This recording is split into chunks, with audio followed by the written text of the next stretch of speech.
One day I'm gonna be everything I wanna be. I don't let it get the most of me. One day I'm gonna be free. I wanna be everything I'm gonna be. My future right in front of me. One day I'm gonna be free. I wanna be free. So let me be free. From the depths of darkness, a voice emerges. A host with a fire burning in his soul. With a heart of steel and a spirit unbroken. He rides on two wheels ready to claim his throne. Amidst the chaos and the thunderous roar, insane wheels rise as a force to be reckoned with. Fueled by the power that only metal can bestow.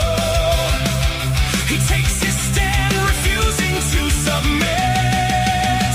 Insane wheels hear his battle cry. A metal mayhem that will never die. With engines roaring, he paves his way. A legend in the making, day by day.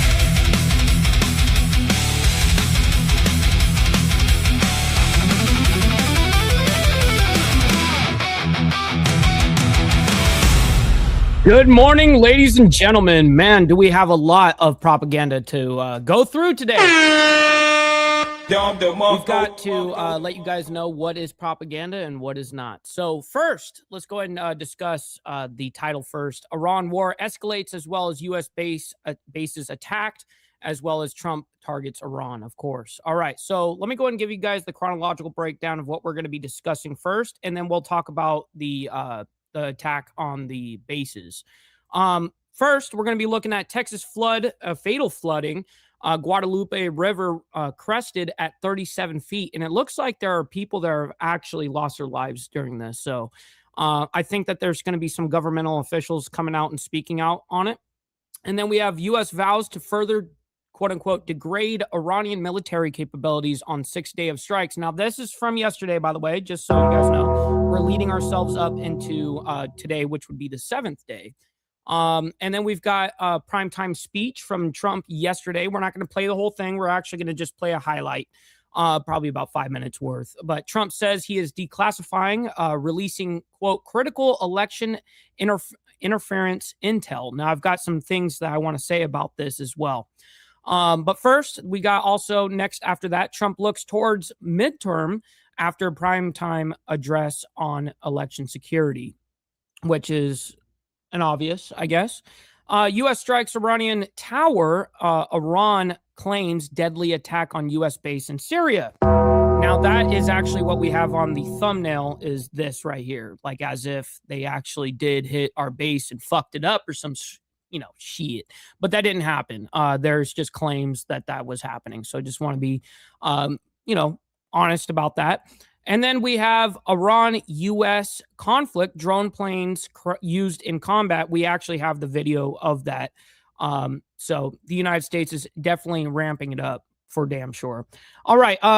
Quickly, before we get into the madness this morning, let's do our call to actions, and then we'll get into the craziness. Make sure you guys hit that like button, double tap that screen if you guys are on the vertical side. I very much appreciate it, and it's free to do so. You know what else is free is hitting that subscribe button. This is what we do Monday through Friday, and then, of course, we have members only on Saturday morning, man. It's a good time. Now, speaking of members, please consider becoming a member starting only at $4.99 a month, making sure we're not breaking the bank out there with anybody, but check it out. This is what allows us to be on these airwaves as well as be on these, have these lights on. So thank you guys for becoming members and staying members. Little side note here, follow my Instagram at BallValveTV, where I post everything behind the scenes of not only my life, but as well as the show, Millennial Food Time, breaking news, as well as politics, all that great shit. It's a great way to get a hold of me one-on-one. And we also have a Discord server for you legends where we actually break down each and every, basically minute-by-minute plays of, basically warfare. All of that is in the breaking news segment of the Discord. So make sure you guys join up on that. It's the video down in the description down below is where the invite link is for the Discord. And last but not least, all super chats, super stickers, gifted memberships, and membership signups are, of course, all going to be presented live and shouted out onto the show. But if you guys would like to skip that YouTube 30% brutal cut that they take from your hard-earned cash, we have these platforms that are scrolling around the screen at any time. You can donate to those. And, of course, I get 100% of the proceeds. And, of course, we'll also read out loud anything that comes our way, just like a normal super chat. So we've got our email up. We'll always be scanning. All right. Good morning to all you legends, man. We got a lot to discuss this morning, whether it be on these attacks, whether it be on Trump and talking about yesterday regards to election, the integrity of the elections, and also the claims that he made of the proof that he's got. But we've got a lot of things to discuss on that before we just claim it as so. Real quick, we got Motobomb Virginia. Good morning to you as well. We got Easy Frank. Good morning to you. We got Charles Darwin from Down Under. Good morning, kind sir. We got Brother Bill Castle. Yes, sir. Good morning to you. And he says it's going to be a fan-fucking-tastic day. I agree with you, kind sir. Happy Felony Friday to everybody, by the way. We got my man Virginia Chaos in the building as well. Always appreciate you. Steve Posey. Yes, sir. Good morning. As well as Rabbit of Chaos and Vanguard Critters. We got Brother Gary in the building.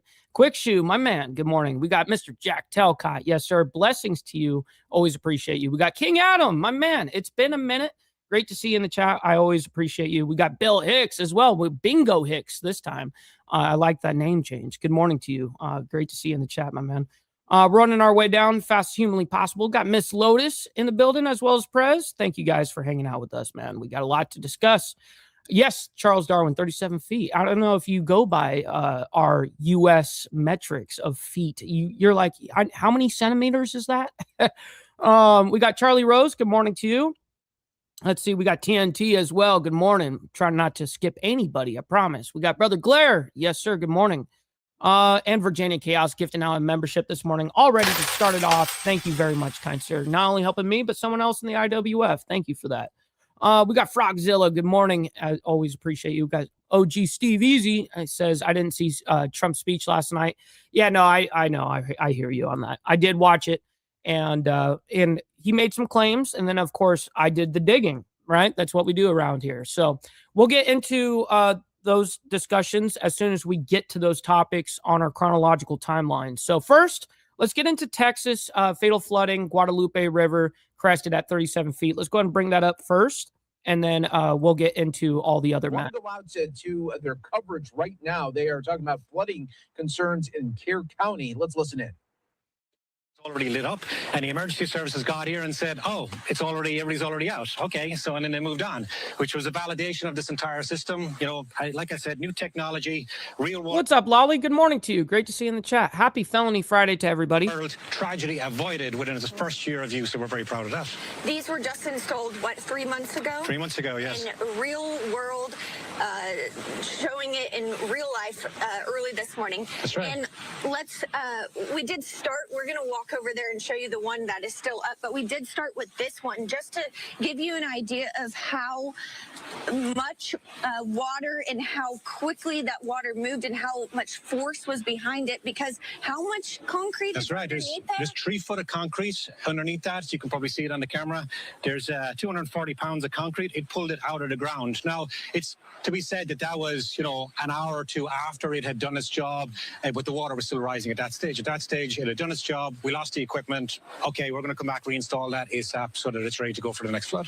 Awesome. Okay, let's then walk to the one that is still standing. It's right over here. There, like you said, there were 6 of them.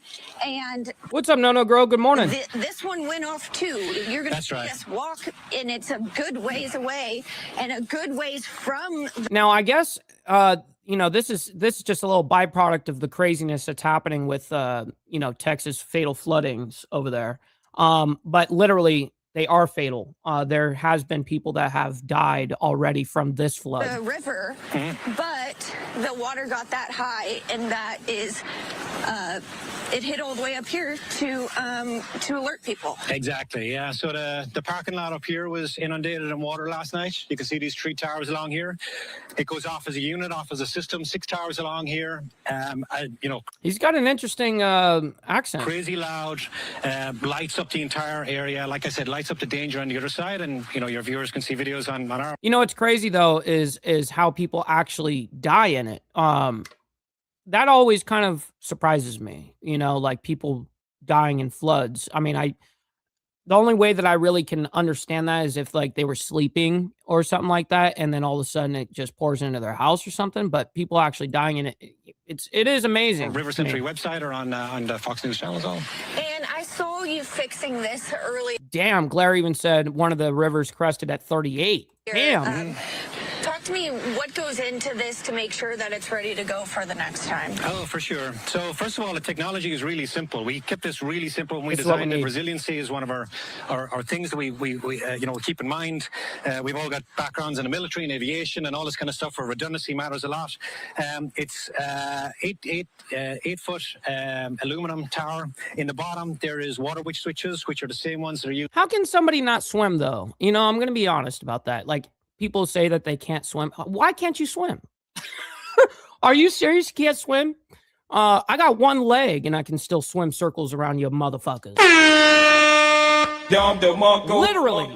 In the bilges of the Coast Guard boats for the last 50 years, so they're extremely resilient. They don't have a failure rate. When our engineers asked us how many will we put in, we said 2. They said we're crazy because you don't need 2, and we said 2 for redundancy.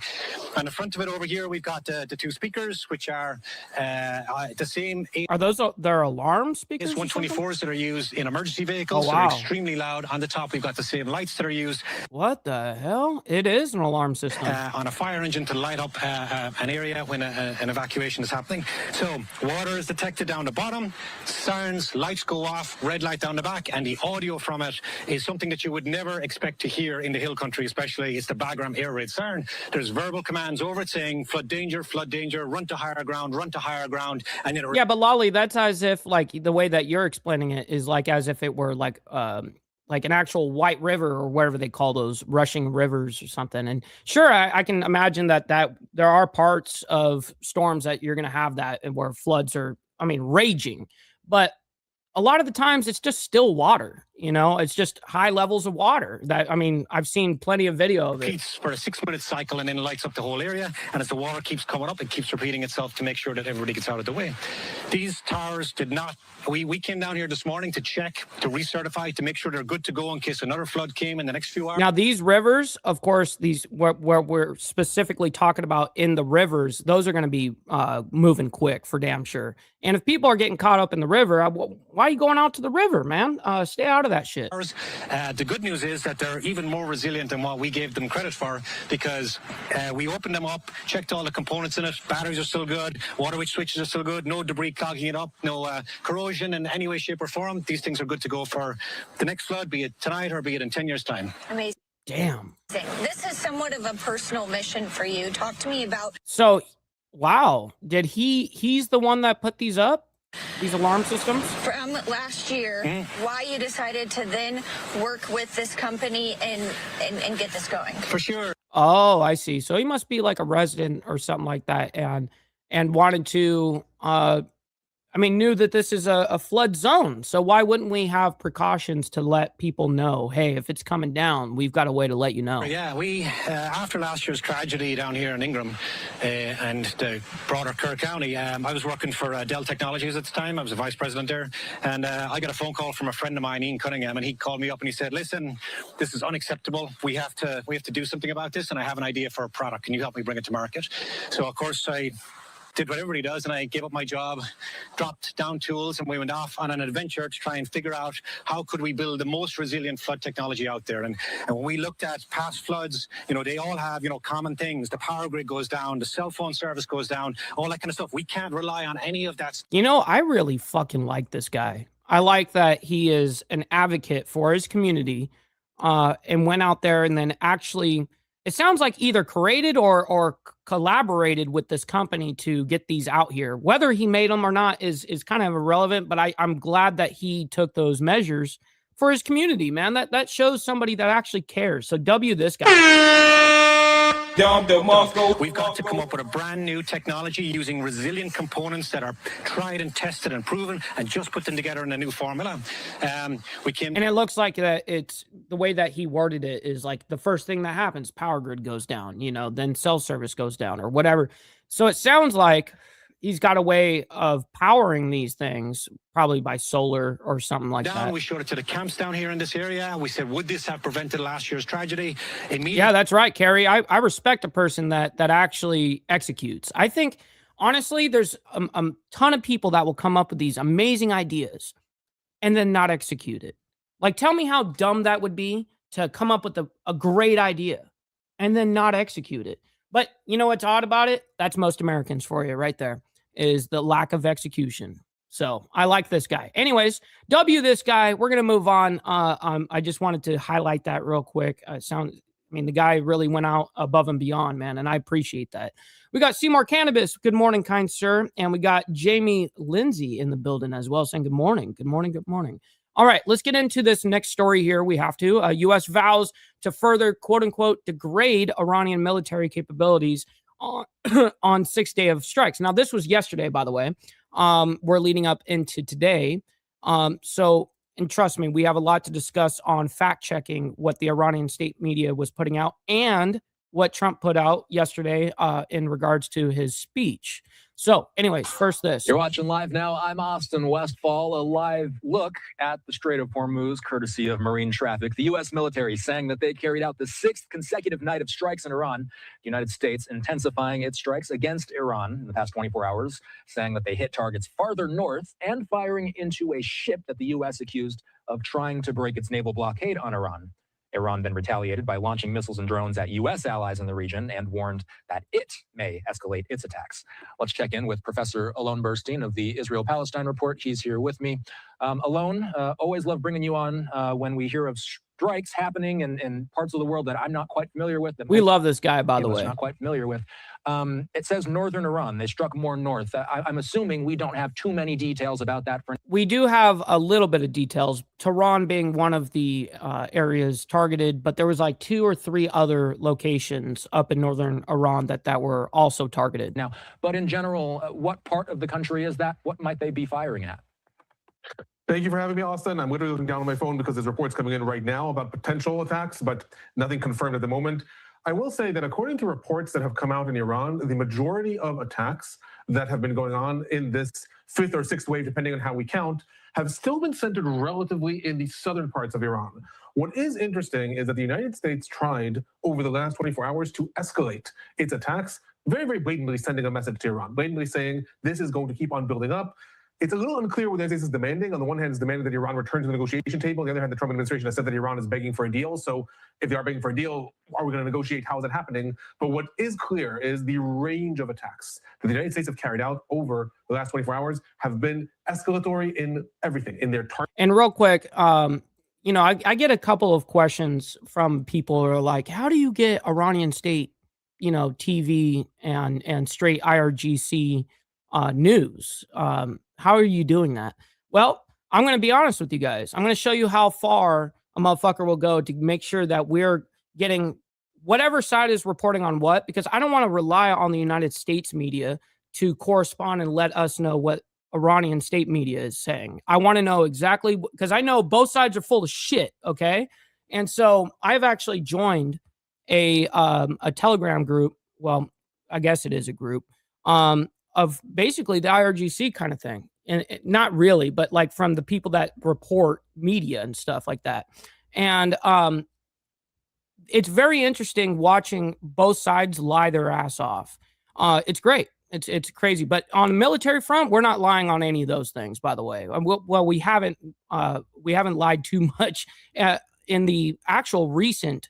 In the recent, we haven't said anything that wasn't necessarily true. We did do exactly what we did on a military level. So that's because we're actually fucking out there hammering them right into the dirt. Packages in the levels of bombings and all their equipment, all their shit. Illustrate, most of the attacks that we have been carrying out from the United States over the last 4 or 5 days have concentrated in the area of the Strait of Hormuz for obvious reasons. As the United States has been trying to signal that it is going to enforce its blockade and Iran does not control it. So we've had most attacks in Bandar Abbas and in Qeshm Island. That's what I was poking at earlier, Steve Posey. And the answer is actually no, I don't.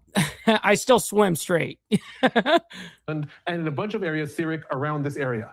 What has happened in the last 24 hours is, first of all, the target packages in these areas have changed. all of a sudden we have seen attacks in Bandar Abbas that are including bridges, which we know is very important to Trump. He said specifically that attacking these bridges and power plants was going to be the next level. So we had attacks against bridges in Bandar Abbas, some very important bridges connecting to the Shiraz area. Then we had some very, very powerful attacks that happened in Kish Island over here, still in the area of the Gulf. But what's important about that is that we attacked an airport. The United States attacked an airport and specifically power. I'm glad that he is pointing that out. There's reports that in Kish. Okay, now that's a big deal. Hold on, I didn't hear about power About plants. that is that we attacked an airport. The United States attacked an airport and specifically power plants. There's reports that in Kish Island there is a power outage. And in terms there's reports of of the power attacks that were outages. reported that happened further north, I think the operative word there is. And he's still showing in the southern region.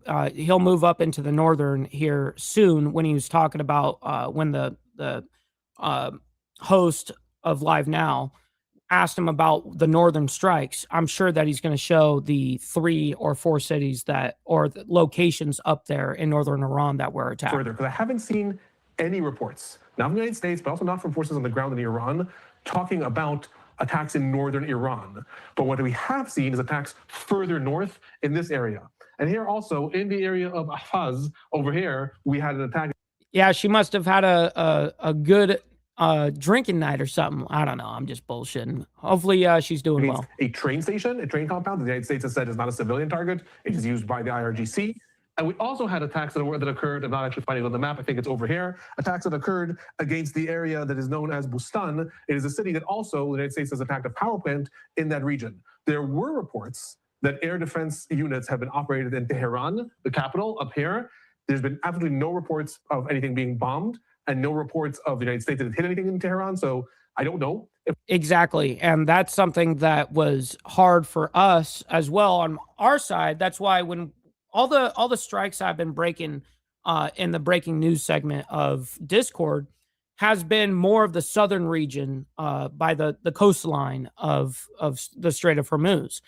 And so when the 3 areas that were reported that the United States struck, we didn't actually get any information out of what was struck particularly. So I was actually hoping that he would know. In Tehran this past 24 hours or not. But when I've seen further north, what I'm seeing is pushing further north into here and attacking different targets around here and Bushar over here, and mostly seeing the United States sending a message. We're going to start attacking. That's very not true, by the way. Just so you know, that's a total myth. Attacking trains, airports, bridges, power plants, and we're moving slowly away from the Gulf, further in, and I think this is all meant as a pressure building mechanism. The United States is still hoping that we'll come to a deal. One last thing I'll say, it's important to remember that before we got to the ceasefire in April, what we were leading up to was Trump's repeated threats. The United States was going to wipe out all the power plants and all the bridges. And he declared power plant day and bridge day. Now, what we did do is yesterday we did hit 5 different bridges. I actually put it in the Discord. Let me actually pull up Discord on because I usually don't have Discord running while I'm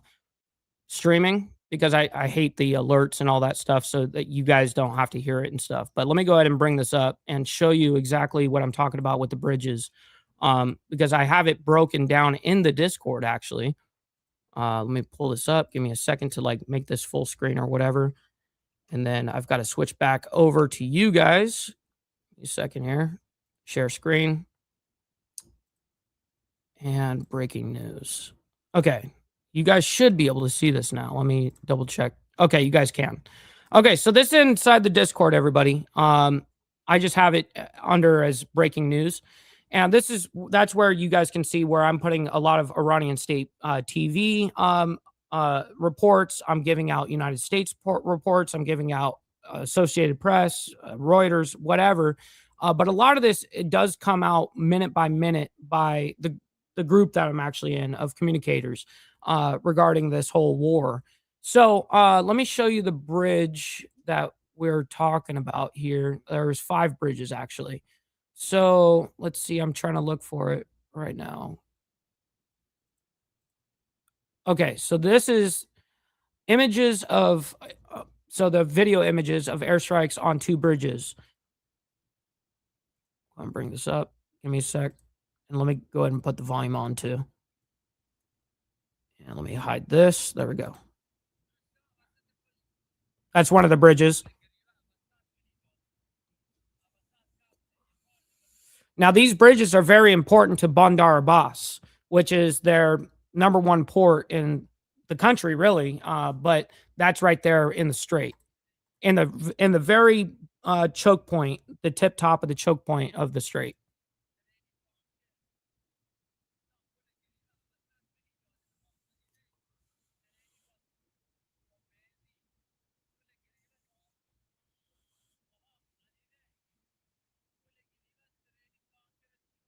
Okay, let me see if there's any other. There is not. Okay, so that's just one bridge out, because when it originally came out, it was reported that 2 bridges were struck. And then there was updates on this that I followed up on. I said, Iranian state media, the number of victims in the attack on the bridges in those areas has risen to 3 people. 9 people were injured in the attack.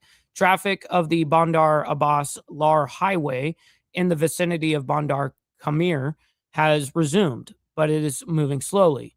And then there was more updates, further updates on the U.S. attack on southern bridges. 5 bridges hit.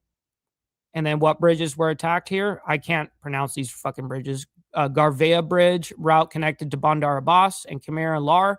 Bridge after the village of Latidun and Kalmeto. I'm whatever. Route return from Bandar Abbas, Kamir and Lar. 2 bridges of on the Kevinstan Lar route. Partially completed bridge, Axis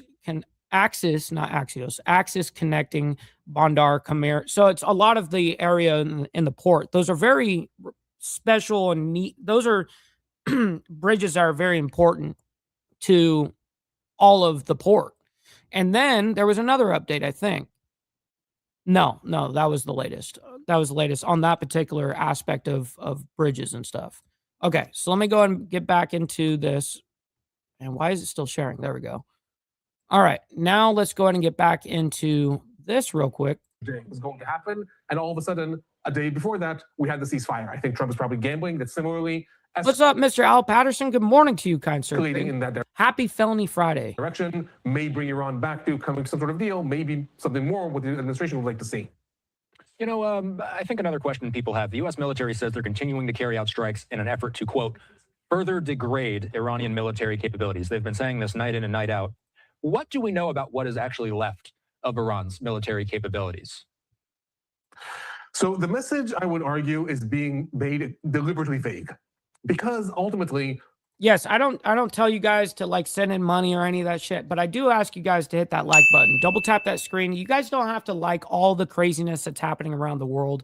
Of course not. But you guys can like it for me and what we're doing here on Insane Wheels. So thank you for that. Let's get the likes up. If we look, first of all, what the Trump administration cares about when it comes to domestic politics, right? Most people in the United States don't really care if you attack this ship or this city. So at the end of the day, that's a blanket statement. And by the way, the United States is not alone in that. Israel very similarly says it attacks, I've said countless times, terror infrastructure of Hezbollah and Hamas. What is that? It's a way to say we attack military targets and don't ask any more questions. So that's just the first thing that's important to note. The United States has such a big range of military targets. Listen, man, Steve, it's funny because there's times that I catch myself where I'm like in my house on the couch, smoking a little bit of that left-handed tobacco, having a drink or whatever, and I just nonstop research this shit. Nonstop. I'm watching shit break on these Telegram groups. I'm watching all this minute by minute play. And then, of course, I'm double checking everybody else's reports on these things because a lot of it's bullshit. So most of what actually comes out, I don't report because most of it from both sides are kind of bullshit. Targets that still exist in Iran.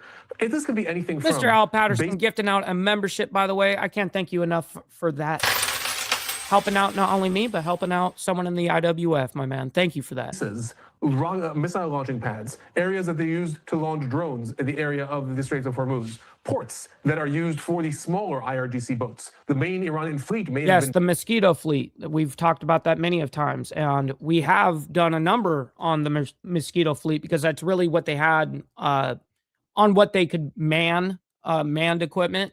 That was something that is a nuisance to the United States. It is. Destroyed, but the IRGC maintains a massive fleet of small boats, and all it takes is 2 people with a shoulder-mounted rocket launcher, and they can disable an oil tanker. And again, we're back And to he's right, the what he Strait of just Hormuz said. being closed. So there's so many targets that could be that could fall under the category of carrying out strikes to degrade Iran's military capabilities. That really it is impossible to know. When they say that, all I take from that is that the United States is carrying out strikes that are aimed to weaken Iran's ability to threaten the straits. It could be anything from rocket producing sites, drone launch. Yes, and I'll show you exactly the locations that he's talking about, all the different strikes that are important, what we've been really targeting for the last 7 days. So let me go ahead and move over to my map here quickly. Okay, there we go.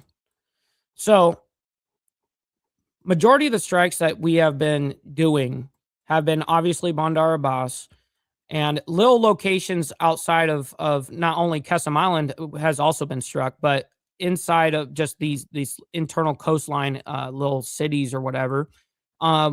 Sarik has been a topic of strikes as well. But one of the interesting locations that we've been discussing in southern Iran is we've been repeatedly hitting this area as well, basically every night. We actually struck a police station here for them of the city of Tis. I think it's on the right side. Yeah. If it's not on this side, it's obviously going to be on this side. But either way, it's right here in this bay. And there's a lot of chaos. We're striking this area a lot right now in southern Iran. But there was reports of us doing some strikes up in Tehran somewhere, but I haven't heard, and neither did Homeboy that's reporting. He hasn't heard of any actual outcome of these strikes. And then there was a couple of other cities like up here that were also struck. So that was really it, in that aspect, that there was no report on those northern, like actually what happened there. They just said, CENTCOM said, we struck that. Okay, well, how did it go? Right? So anyways, back to this. Sorry. Areas, a port, a power plant, any of these things are part of what Iran uses as You good an out there, Glare? Appreciate overwhelming you. chain in order to carry out still military activities in the Strait of Hormuz. Trump is having a primetime address tonight. He'll be talking at 9 p.m. Eastern time. Yes, and we 6 already p.m. know Pacific about time. that. And he doesn't say anything about Iran, by the way. So let me go ahead and see if there's any other reports that they bring up during this topic of discussion. It looks like they did briefly here. What is this? Whatever it is, Because I want to Iran's see it. leadership has been assassinated by and large. Yeah, we know that. Rosa, we appreciate the There we detailed go. question that Oh, okay. They're sending in questions. I thought it was a report. My bad. It's hard to tell when I'm just scanning, going through these. Okay, here we go. We're gonna move into a little bit of a highlight of yesterday's speech by Trump. Trump says he is declassifying, releasing critical election interference intel. Now, first, I'm gonna let him discuss this, and then I'm gonna show how factual this is. Okay, so here we go. Let me go ahead and bring this up. America is back and doing really well, but we still have a major challenge that must be urgently addressed because no country could be great without fair and honest elections. You have to trust your country because if there can be no trust, Oh, you be good. No, there no. can be no greatness. And that's very simple. No trust, no greatness. For many years, I've called for bold, swift, and decisive action to protect the integrity of America's elections. Every American deserves to know that when they cast their vote, that vote will be counted accurately in a system, and that is to make that system secure. One where cheating and interference are not just difficult, but virtually impossible. Unfortunately, the system we have today falls catastrophically short of that standard. Tonight, I'm announcing the immediate declassification and release of critical intelligence revealing shocking vulnerabilities in our election infrastructure. This evidence shows that the election system we have dangerously exposes and really exposes like levels never thought possible to hacking, exploitation, and foreign interference. Just as disturbingly, this vital information has for many years been covered up and hidden from you. The American people are beautiful, are great American people, but that all changes right now. The documents we will release starting tonight have been gathered by the White House Government Transparency Task Force, a great group of people, along with the staff of the President's Intelligence Advisory Board, supported by our top intelligence agency chiefs, who have all personally reviewed the findings we are presenting this evening and fully confirmed their authenticity. You can see these documents for yourself at whitehouse.gov. That's whitehouse.gov. And by the way, guess who went to whitehouse.gov to go look at this document? Ding, ding, ding. Go check it out. I did check it out. Disclosing this information is not to weaken confidence in election, but to earn that confidence by confronting vulnerabilities and correcting them very, very quickly. And that's what we're doing. The documents cover 5 major areas of concern. First, they show that over a period of years, starting during the 2020 election cycle, the People's Republic of China carried out what is believed to be the largest compromise of election data in history, resulting in China's illicit acquisition of 220 million U.S. voter files. That information includes names, addresses, phone numbers, political party preferences, and other sensitive data that would be needed to register to vote and engage in other nefarious activities, which is exactly what was happening. This data loss presents an unprecedented election security nightmare. The intelligence even shows that China has signed a data exploitation unit specifically to this new project. Compounding the travesty, the second set of documents we are... Real quick, I got to give a big special shout out to Mr. Al Patterson in the building, sending in a 5 spot on Cash App saying puff, puff, pass. Well, my man, thank you for making it rain in the Cash App. Thank you for releasing. Reveals that members of the deep state, Road Reality, good morning, very famous group of people, in many cases, in our intelligence agency work to actively suppress and downplay information about the extent of China's sinister election meddling, covering it up from both the president and the American people like nobody thought was possible. U.S. spy agencies began learning about the compromise of voter registration files in 2020 when they discovered that tens of millions of voter data, think of that, tens of millions of voters' data in 18 states have been bought, stolen, or hacked by China. Yet those responsible for sounding the alarm instead kept the information secret and hidden. They did not disclose to me as president or to anyone else, and to the best of our knowledge, they did not inform Congress. In fact, all they kept saying is, this is the most secure election in the history of our... Damn, Charlie Rose, when did that happen? Just now? A standard, very pat line that was divvied out to say, the cover-up of this colossal security breach is even more disturbing in light of the additional information showing that China engaged in other election-related activities to undermine my first administration and our 2020 campaign. Okay, so in the regards to this, there is some damning evidence, and there's also a little bit of a stretch of a truth as well. Okay, so let me go ahead and bring this up. I'm going to actually show you, because not only did I read the documents myself, but then what I started doing is I started bouncing the shit with AI. So anyways, I gave the actual link to AI, and I said, I want you to go through this kind of thing. And it says, yes, I found the White House page and looked through the publishing tonight. At this point, the answer is no. Nothing on this page by itself conclusively proves widespread election cheating. It lays out a series of claims and links to documents collections, which were zip files, which I also went through.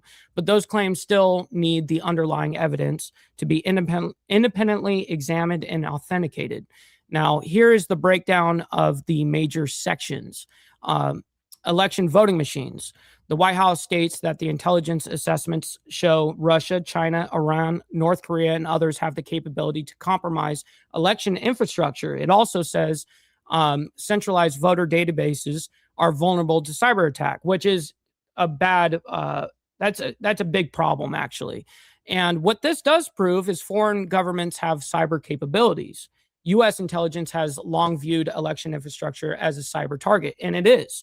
But what it does not prove is that vote totals were actually altered, that any U.S. election result was successfully changed. Capability is not the same as evidence of a successful attack. And number two on this, China obtaining voter data. The page alleges China obtained data on roughly 220 million voters, American voters, and created a unit of exploit that information. If accurate, that would be a significant cyber security breach. However, voter registration databases are largely public records in many states. Even if China possessed voter information, that alone is not evidence votes were changed or fraudulent ballots were counted. Those are two separate questions. Now, getting into Michigan, this is probably the strongest factual section of this whole thing. The page references an FBI investigation into alleged fraudulent voter registration activity in Michigan involving canvassers. I don't know how to say that properly. I'm just illiterate.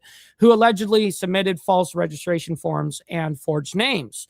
If the FBI documents support all those allegations, then that would be evidence of registration fraud and potentially criminal conduct by those involved. However, registration fraud does not equal fraudulent votes, though.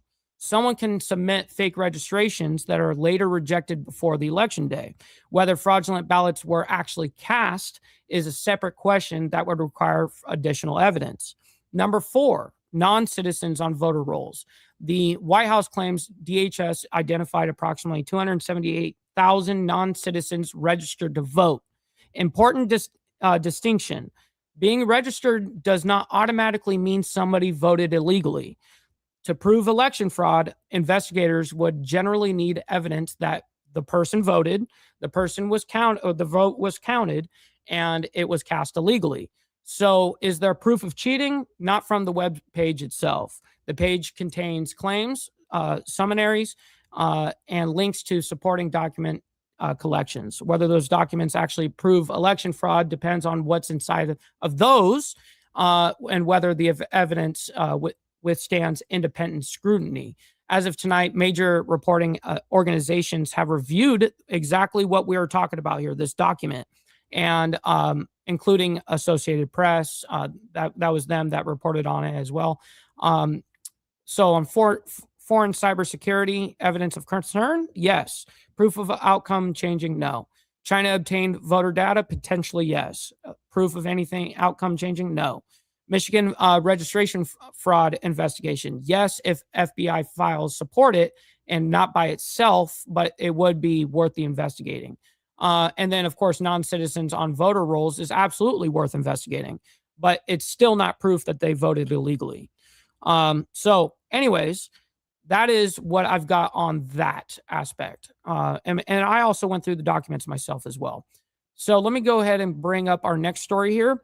Trump looks towards midterms after primetime address on election security. Of course, that is going to be one of the, that's his main concern, that and passing the Save America Act. Good evening to you. You're watching live now from Fox. My name is Alexandra Goldberg. It's good to be with you tonight. We just heard an about 25-minute address to the nation by President Donald Trump, making that speech at prime time, talking about election security. We have political analyst Brian Sobel standing by for us. Brian, good evening to you. Thanks for joining us here on Live Now. My pleasure. So we have a lot to discuss tonight. Of course, a couple of main points that the president made about alleged interference by China, by the deep state, and also hundreds of thousands of non-citizens on American voter rolls, according to the president. Brian, I wanted to ask you, what was the biggest takeaway from this speech in your eyes? Well, frankly, I think it was the penetration, potentially, of the CCP, the Chinese government and military apparatus, into our voter rolls, where they may have secured data of the many citizens of the United States. Now, whether they actually were able to affect the election, I think we're going to have to see these documents that the president refers to as they are being released, and we haven't seen them yet. But I think the biggest takeaway tonight was I saw him. Donald Trump calling out the Chinese and somewhat on the periphery, the Russians, the North Koreans and the Iranians in an effort to sway elections. And why should we be surprised? We see other campaigns that these countries have in the United States. And so this one, where you go directly at voters, shouldn't surprise anybody. And what's up, Brian, Pablo? there was one quote that stuck out to me right at the beginning of the speech. The president says that our election system, quote, falls catastrophically short when compared to other nations. What do you make of this sentiment? Do you agree with it? you're going to see a lot of debate on that.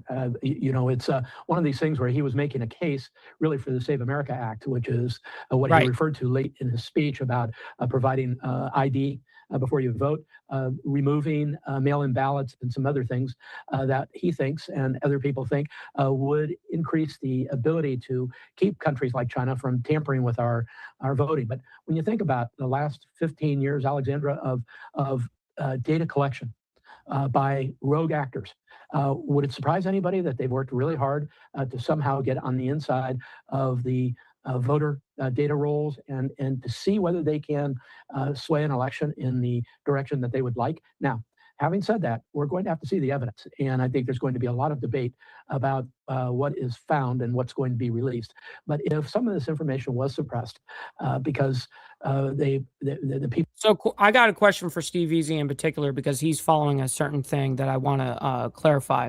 So with the, I'm trying to look for your actual comment where you set it up here, right here. So were you referring to this where is there actual talks of the merge of the putting not only the Save Act, the Save America Act, but throw in where we're going to share national intelligence with Israel? Well, in particular military, where we're going to merge our military intelligence. Is that what you're referring to? Let me know.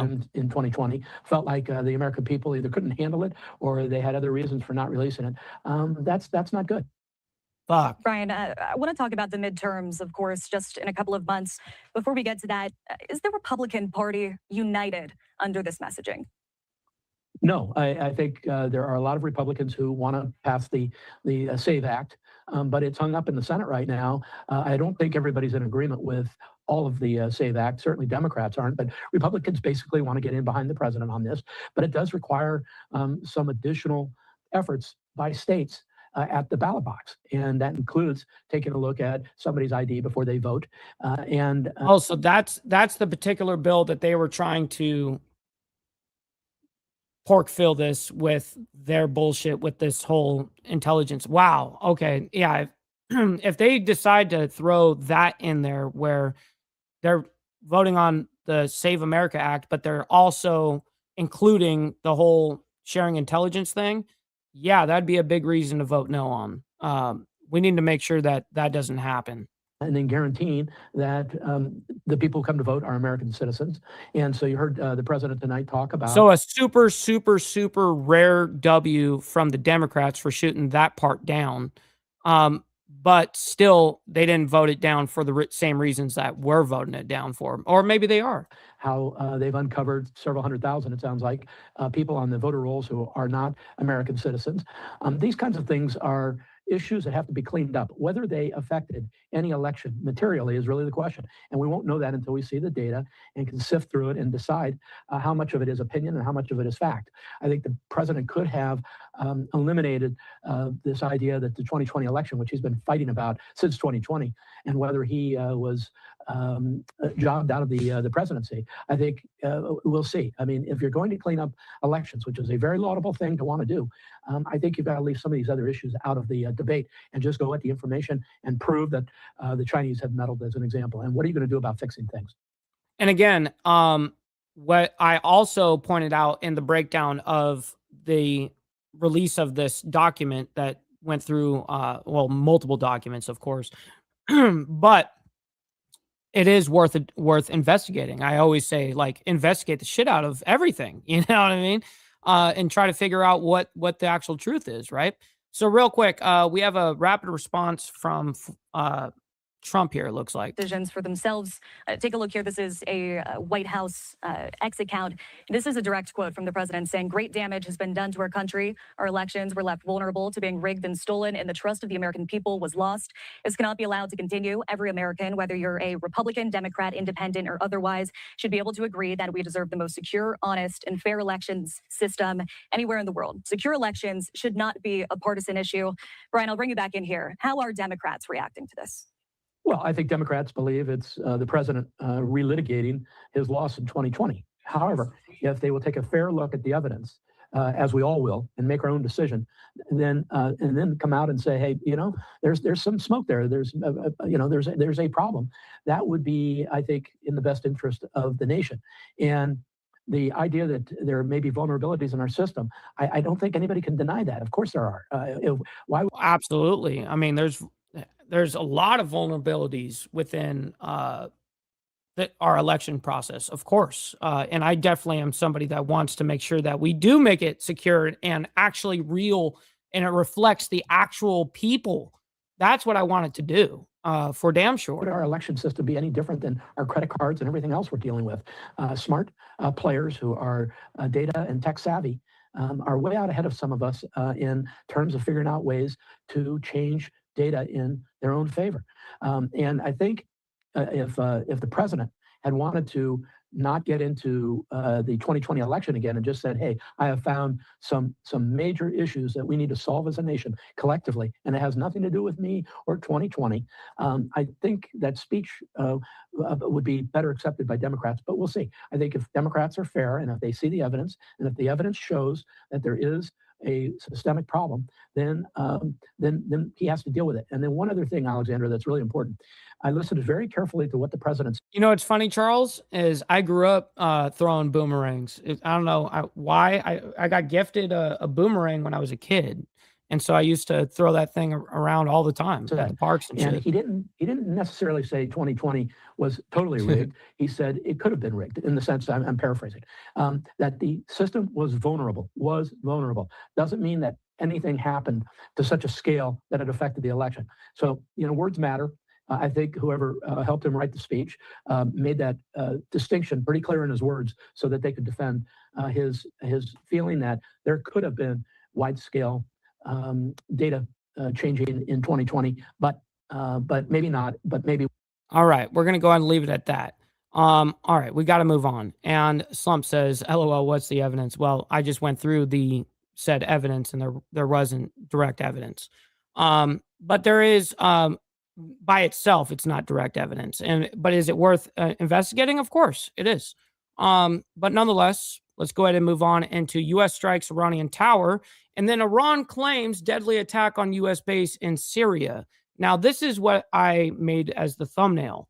This is what they were referring to. Right here was one of our bases over there in Syria. It's actually really close to the border of Iraq right there. But in that particular case, but Iran state media was making the claim like as if they decimated the place, right? Like they really struck and hit our base, but actually that was false as well. So I have that information for you guys. But first, let's go ahead and bring up the claim, see what they're saying, and then we'll see what's true and what's not, because I actually have the research on it. So right now, I do want to get you to the latest coming in on the U.S.-Iran conflict, as of course, over the past several hours, there have been a lot of developments. Right now, I want to pop this up on your screen, a live look at this hour over the Strait of Hormuz, provided there by marine traffic, as Iran claims to have struck a U.S. Special Operations Command Center in Syria today. And while the U.S. has not yet responded to those claims, it was announced months ago, back in February, that no, not because it's worth looking into. He actually put up the file, and I went through the file. Like I actually went through it, and I went through it with AI, did a whole bunch of shit. Yeah, of course I'm saying it's worth looking into. Anything, it's not just because Trump said it. It's because he actually provided a document. Like, yeah, that's worth investigating. Qatar also saying its residents are being told Jesus to seek shelter Christ. after a I can't believe you're that dense. Fired at the country by like, how do you remember to eat in the morning? You know what I mean? Iran. Qatar, of course, has been a mediator between the U.S. and Iran amid the months-long conflict. In the meantime, the U.S. Yes, and that's exactly why I investigated it. You fucking dense moron. I can't believe you're still alive. Has once again expanded its military operation against Iran, striking bridges and collapsing a tower at a key Iranian port. Iran also continuing. Yeah, that was the worth me investigating part. Oh my God, I'm done talking to you. You know what I mean, dude? If you want to send me money, do that. President Trump disputing that, saying the U.S. is the otherwise true, I'm just gonna ban you at this point. Fucking troll. Waterway. As always, a lot to discuss here, so I do want to bring in Adi Schwartz, academic and director of research at Misgov Institute. Thank you so much for taking the time to be here with us today. Thank you for having me. Of course. And first off, I want to get your take here on all of this. As we have these developments that are taking place, we know that Iran is Talk shit, claiming that it motherfucker, I struck this will. U.S. location, saying even that there are injuries there. So I wanted to ask you kind of your thoughts, as we know that what Iran says isn't always necessarily the truth. Yes, that is correct. We don't always know what is going on the field. Of course, Iran Are you has this serious, tendency, Virginia Chaos? or this That's hilarious because of what you actually said in it. That's hilarious because you actually said that. I bet you that's what you said, and it's like, oh, let me hold that up. past Oh to shit! try to produce propaganda. But I think that the bigger picture should be quite clear by now. I think that from Israeli perspective, but also from Middle Eastern, and in fact from the perspective of the international community, this is a bad regime. We're talking about a fundamentalist, revolutionary regime. Oh, it went through. Who's Oh wait, no, been, that's not you. Oh my god, that is great. We got my man. We got my man Bud in the chat. By the way, he's chilling. He hasn't even shown himself. He just sends in money. He says, "Best nation is a donation. Ban the troll. $10 donation into the Cash App." Well, we can give him a mute. You know what I mean? Because you sent in $10, but I don't want to ban the guy. He didn't say no TOS shit. He was just being a troll in the moment. You know what I mean? But whatever. Anyways, my man, I can't thank you enough for that. Causing trouble. He goes by Family Life in the chat, by the way, when he pops up. Not only for their own people. Remember that they massacred tens There of he thousands is. of people. Oh, all it's around Uncle this region, Fester. in Iran, Yeah, I'm used to it. You saying in the old times, it's saying Family Life. in Syria, in Lebanon, with Hezbollah, in Yemen, and just even in your reporting right now, you mentioned that people in Qatar are going into shelters. So these countries never attacked Iran. We've seen in the last couple of weeks and months that Iran is attacking all of its neighbors, all of its Arab neighbors, without any provocation. So I think by now it should be clear that all this trouble, imagine how many years are we trying, I mean, the international community is trying to negotiate with Iran this issue of nuclear weapon. Is it 10 years, 20 years, 30 years? By this time, we should understand that the regime is pursuing a nuclear bomb, and I think the international community cannot afford to have Iran with a nuclear weapon. So I think that the bottom line is quite clear. And I did want to ask you here when we talk about Qatar, because you mentioned that, and we Yes, sir. And good morning to you, by the way. Happy Felony Friday. Great to see you in the chat. Hopefully you're enjoying your Friday so far. I definitely know that we are. talked about it off the top, but it's important to note that barrage of missiles that was fired by Iran at Qatar. But I also mentioned that Qatar has been a mediator between the U.S. and Iran. So why would you fire there at the mediator? Again, not everything that Iran does makes any sense, but why would you fire at the mediator who's working to kind of make a deal happen? I completely agree, but I think that from Iranian perspective, okay, so they tell themselves, we don't have a nuclear bomb. What is our best option? What is our nuclear option? And that is the Strait of Hormuz and the energy global market. So by shooting at UAE, Qatar, Saudi Arabia, Oman, all these countries, Kuwait, Bahrain, Iraq, all these countries producing or responsible for the energy market, this is their weapon. So, causing again the rise of oil prices, closing or damaging as much as they can Hormuz. And remember, Qatar is... Yes, and I saw the video of it, by the way. Fucking brutal, dude. He did lay down that bike, and he took it like a champ, man. He took it like a champ. Fucking epic, good times, bro. I'm just glad that you're all right. One of the biggest... Just, road rash sucks. Trust me, road rash doesn't get much worse than that. Borders of liquid gas. Oh, you're alive. So by attacking this country, it is more important for Iran to gain back the leverage over the energy market than the future relationship. Now, that's a true question. So could the U.S. win a ground invasion, though? And the truth is probably not. Probably not. It would be it would be very hard. The only reason why we may get away with something like that is because of the amount of air support that we got. But still, at the same token, it's something that I'm not worth finding out. It's not worth finding out in general, but at least in my worldview, it's not. But with Qatar, they believe that since Qatar will have no other option but to still be in good relationship with them, it is more important for them to damage the energy market.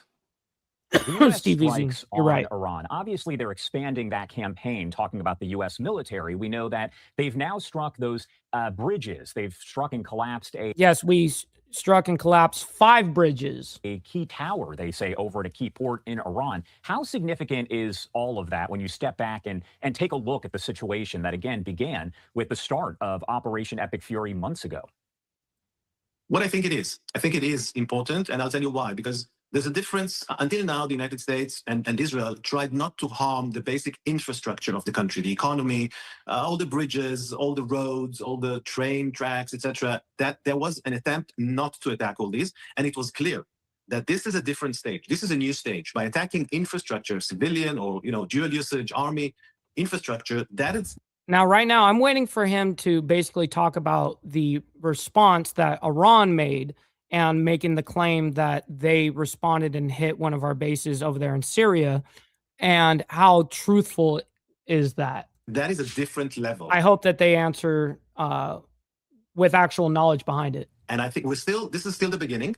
But if we will see in the next coming days and weeks more and more attacks over Iranian infrastructure, not only military bases, not only nuclear facilities, then I think it is very important. I think it's a new stage.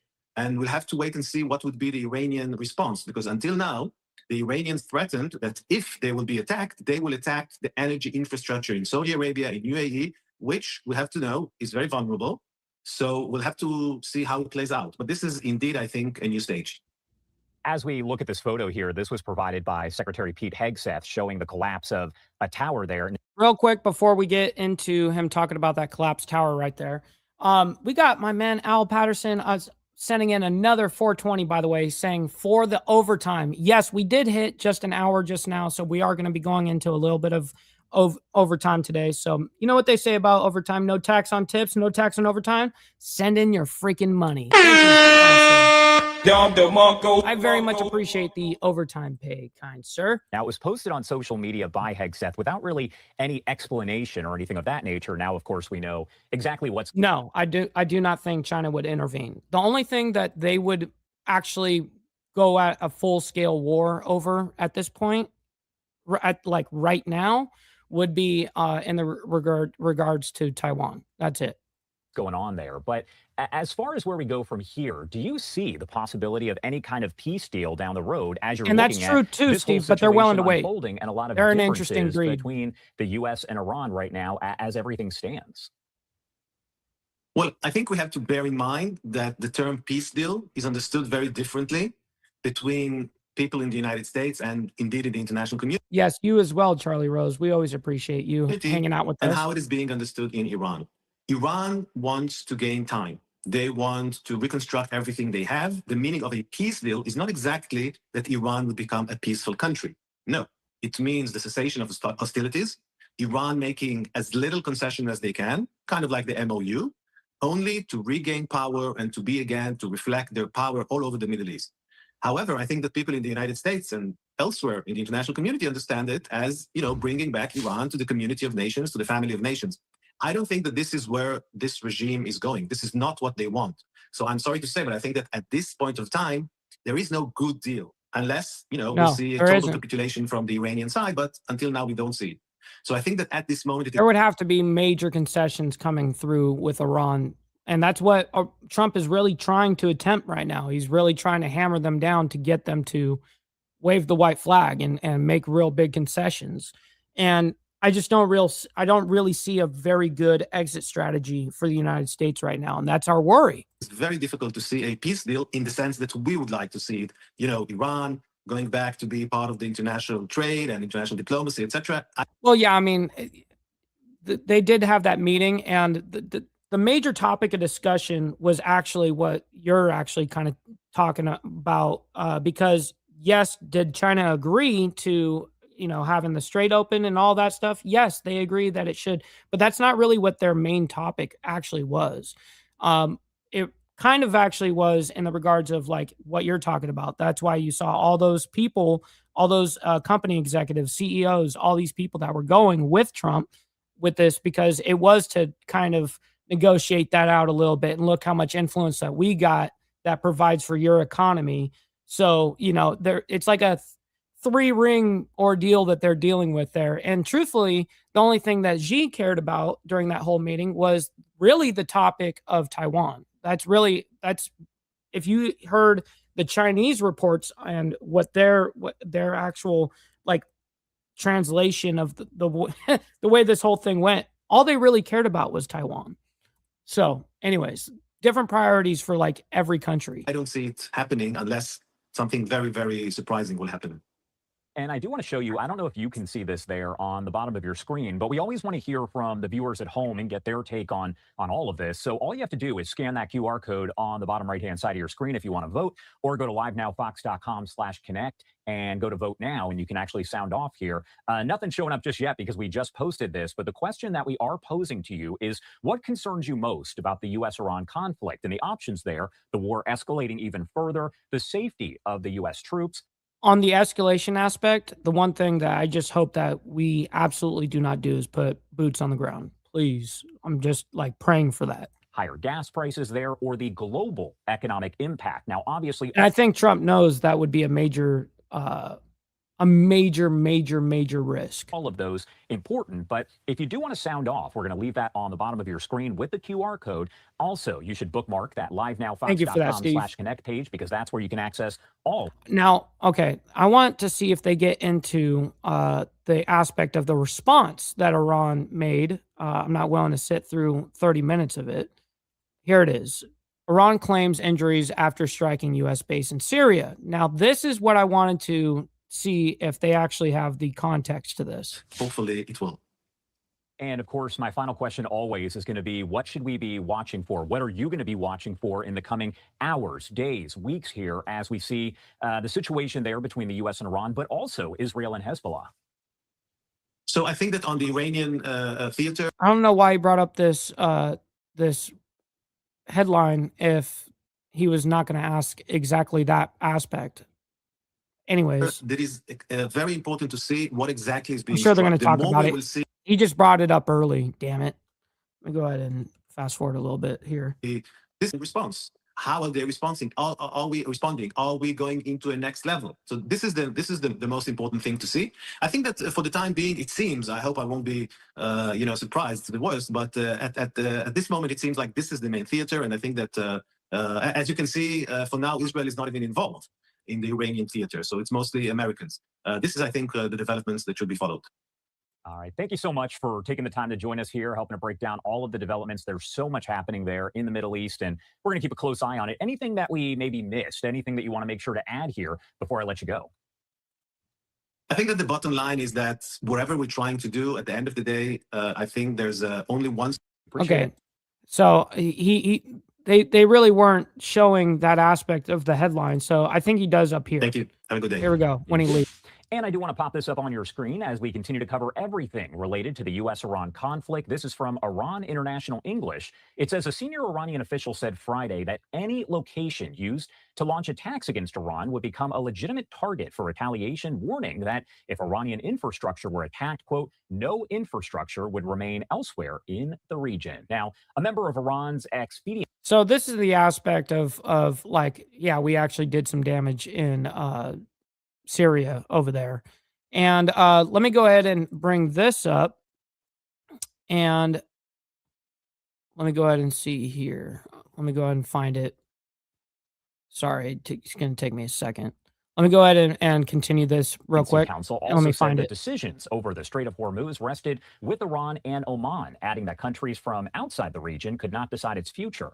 Referring to outside involvement, he said that anyone seeking to do so would have their, quote, hand cut off. Now, he also addressed debate within Iran over diplomacy, saying some opponents of negotiations believed Iran should continue fighting until either it was destroyed or its enemies were defeated. But he said, quote, we cannot fight the world only with missiles, adding that Iran also had to confront what he called the, quote, arrogant world through, quote, logic and negotiation. So, okay, so quickly, let me go ahead and bring this over, and I'm actually going to show you guys the screen again. Let me go ahead and find the correct one. It should be labeled that, right? Okay, good. Give me a second. Boom. Okay, so the base Iran claimed to have attacked today, which was early this morning, whatever, was Al-Tanf in southeastern Syria near the Jordan and Iraq border. However, Reuters reports that the U.S. has already withdrawn from Al-Tanf in February of 2026. So them making claims that they actually like killed people, the United States or anything like that is obviously false. More importantly, a Syrian military source told Reuters that today's attack occurred near Al Tanf, but did not hit the base and caused no casualties or damage. Iran's IRGC is claiming it struck a U.S. Special Operations Command Center there, but Reuters says the claim has not been independently verified. So, no, them making the claim that they actually hit something and actually made some sort of damage to our base down there in Syria is bullshit, as per usual. Okay, so let's go ahead and get into our next story here. Iran-U.S. conflict, drone planes used in combat, coming out 3 hours ago. It looks like they've got a little bit of video from CENTCOM as well. Let's go ahead and find out what's happening just here. Taking a look there at some footage that we have gotten in here as we're tracking the latest in the Middle East. The U.S. is keeping up the pressure on Iran, expanding its targets as the military continues its campaign against the regime. Madeline Rivera with Fox News has the latest from Washington. Good morning, Madeline. What can you share with us as this continues to develop this morning? Yeah, well, the U.S. is expanding its pressure campaign against Iran. It began hitting targets around Bandar Abbas, which is this. And no, we don't actually have major proof of that. There is some damage that they have made across the region. Yes, that has happened, but not to the extent that they're trying to make it sound. Strategic port city near the Strait of Hormuz. The U.S. has started hitting roads, bridges, and other infrastructure. And essentially what the U.S. wants to do is cut off the supply routes for the Iran's Revolutionary Guard Corps. They want to isolate the IRGC. And that's important because Bandar Abbas is key to whoever controls the Strait of Hormuz. And remember, this is all part of the United States campaign to try and remove and degrade Iran's ability to attack commercial ships traveling through that critical waterway. Iran has retaliated as well. They have launched missiles and drones targeting U.S. targets in the Gulf region. They've launched missiles and drones against Bahrain, Kuwait, and Qatar. So Iran is not backing down. Despite all of this, the U.S. maintains that they still want to have diplomatic talks with Iran. We'll see how that goes. Christy. Madeline, before I let you go here, Iran is signaling a willingness to negotiate. So is there any indication diplomacy could move forward with these military operations continuing, or at this point are both sides still really digging in? Well, anything is possible because Iran does want the strikes to stop. That is objectively true. So anything is possible on a diplomatic level, and that's what Trump is actually hoping for. But how realistic is it? Maybe 50-50 chance? Yeah, well, the White House press secretary Caroline Leavitt said that Iran still wants to do a deal. Pakistani negotiators, and remember, they have been a key mediator on all of this. They say they are not abandoning talks. And then you heard Vice President J.D. Vance tell a podcast host as well that military campaign, military action is one of the tools that the U.S. is keeping on the table as they try to get Iran, again, to make a deal, as they try to box Iran into a corner. So far, it has not proved very effective because, again, Iran still has not backed down. And one of the reasons why this might be the case is because the U.S. has always said that the leadership structure in Iran is very fragmented and that there are some parts of the regime that do want to make a deal. And then you have some hardliners as well who are sticking to their guns and want to continue these attacks in the Strait of Hormuz. So, again, the possibility is there for a diplomatic resolution. However, so far, what we were. But that is the hard part, Steve. You're exactly right. We both do have different definitions of a win. We need a full-on victory where a regime change happens or full-on concessions of their nuclear program. Those are major full victories. They just need to survive. That's it. You're very right. Seeing is this ramped up military campaign, Christy. And they've got the straight right there to be able to use that and that's really the only real leverage they really got. I want to touch on something you mentioned, Madeline. How is the administration responding to these concerns from lawmakers who say the U.S. should prioritize diplomacy over expanding these military operations? Can you expand on yours just a little bit more?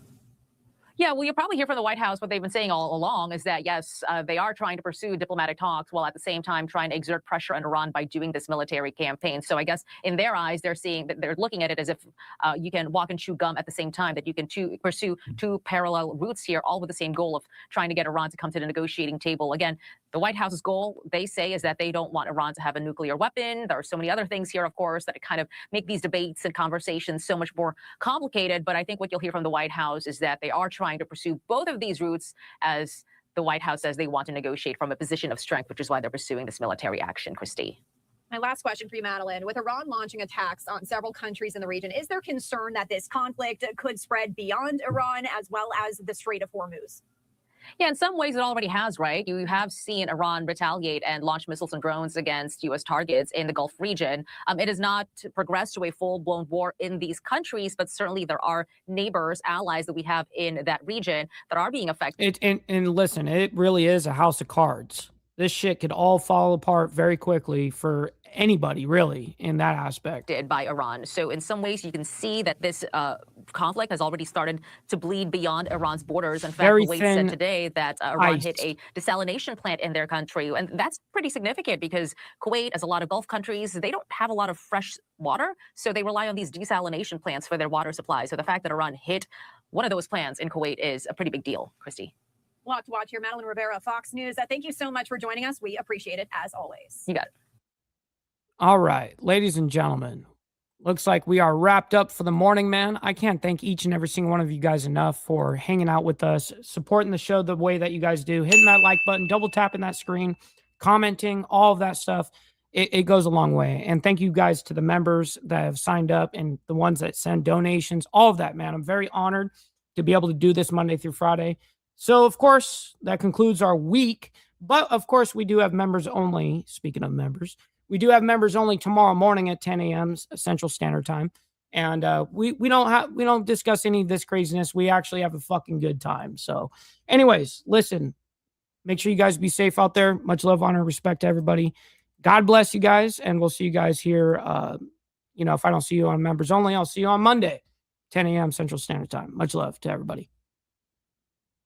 From the depths of darkness, a voice emerges, a host with a fire burning in his soul, with a heart of steel and a spirit unbroken.